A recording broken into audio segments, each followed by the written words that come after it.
আজকে কিন্তু একেবারে শীত নামিয়ে দিচ্ছি। এমন একটা শীতের মজাদার সবজি দিয়ে মাছের রেসিপি করে দেখাবো যে দেখে মনে হবে আসলেই শীত পড়ে গিয়েছে। আর এটা কিন্তু খেতে অসম্ভব মজার হয়। সাধারণত মাছ দিয়ে কিন্তু ফুলকপি সিম আলুর তরকারিটা বাঙালিদের খুব পছন্দ। আজকে এই তরকারিটাই করব, তবে একটু ব্যতিক্রমভাবে করব। তো চলুন কথা না বাড়িয়ে রেসিপিটি শুরু করা যাক। সবার আগে একটি প্যানে কিছু তেল দিয়ে দিয়েছি, তেলটা একটু বেশি করে দিয়েছি। আর 5টা আনাম রসুন একটু কুচি করে দিয়েছি, ওই রসুনগুলো একটু বড় সাইজের ছিল। আর 1 মুঠের মতো পেঁয়াজ কুচি দিয়ে দিলাম। আর এখন 1/2 চা চামচ জিরা দিয়ে দিলাম, আনাম জিরা। আরও 1/2 চা চামচ জিরা দিয়ে দিলাম, জিরাটা একটু কম মনে হয়েছিল। এগুলোকে আমি একটু বাগার দিয়ে নিব, একটু বাদামি করে ভেজে নিব। তারপরে একটু ঠান্ডা করে ব্লেন্ড করে নিব। এটাকে বলে ছাঁক বাটা। এই ছাঁক বাটা দিয়ে ফুলকপির তরকারি রান্না করলে কিন্তু খেতে বেশ মজা হয়। আমি ভেজে নেওয়া যে মশলাটা মাত্র বানিয়ে নিলাম পেঁয়াজ রসুন আর জিরা দিয়ে, সেটাকে ব্লেন্ডারে সামান্য একটু পানি দিয়ে ব্লেন্ড করে নিয়েছি। এখন সেই একই তেলে আবার মাছগুলো ভেজে নিচ্ছি। মাছগুলোতে আমি সামান্য হলুদ আর লবণ মাখিয়ে নিয়েছিলাম।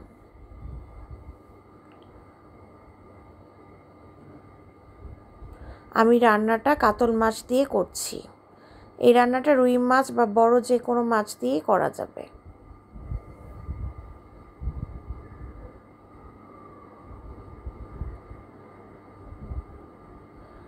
মাছটা মোটামুটি হয়ে এসেছে, এক পাশ উল্টিয়ে দিচ্ছি।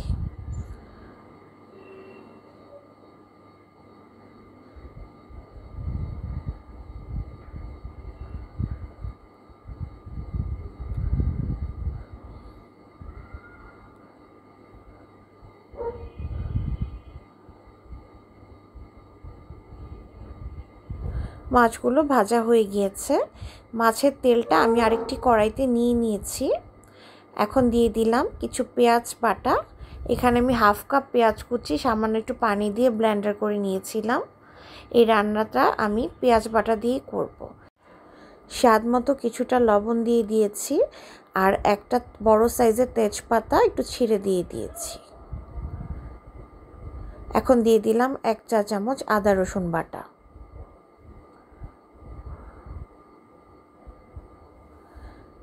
দিয়ে দিলাম হলুদ গুঁড়া, এখানে আমি 2 চা চামচ হলুদ গুঁড়া দিয়েছি।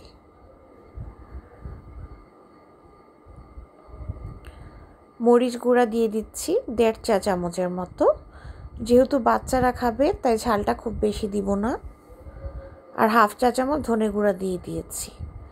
এমনিতেও ফুলকপির তরকারি বেশি ঝাল দিলে ভালো লাগে না খেতে। সামান্য একটু পানি দিয়ে মশলাটাকে খুব ভালো করে কষিয়ে নিব।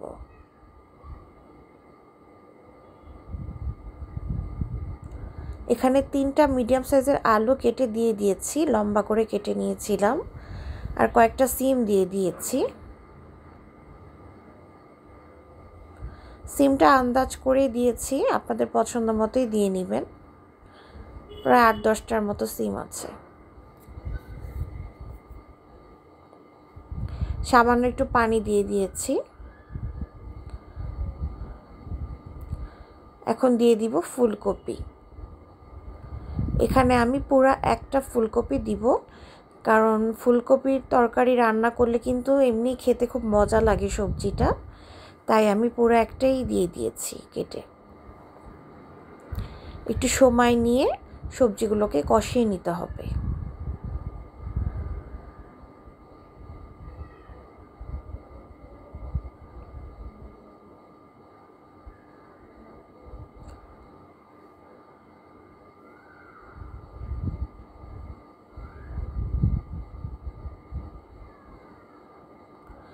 আমি কিন্তু অফ ক্যামেরাতেও এতক্ষণ সবজিগুলো কষাচ্ছিলাম।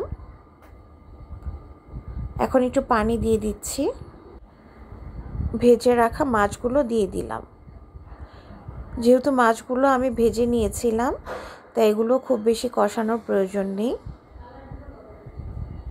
জাস্ট ঝোল দিয়ে দিলেই হবে।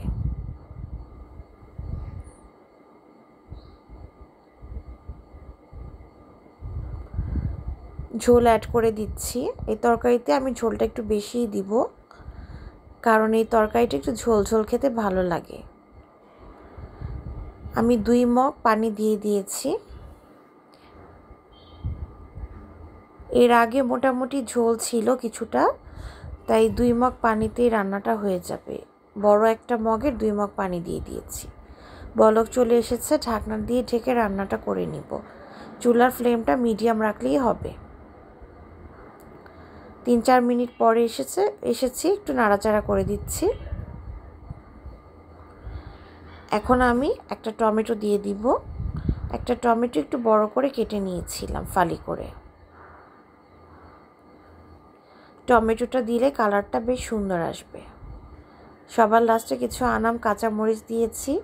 2-3টা কাঁচামরিচ একটু হালকা ভেঙে দিয়েছি, বাকিগুলো আমি আনামই দিয়েছি।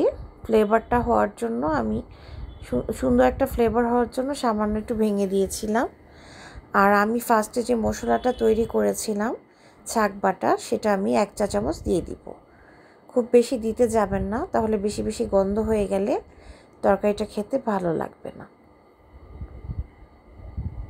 আর একটু ঢেকে দিয়েছিলাম। মোটামুটি অনেকটা হয়ে গিয়েছে।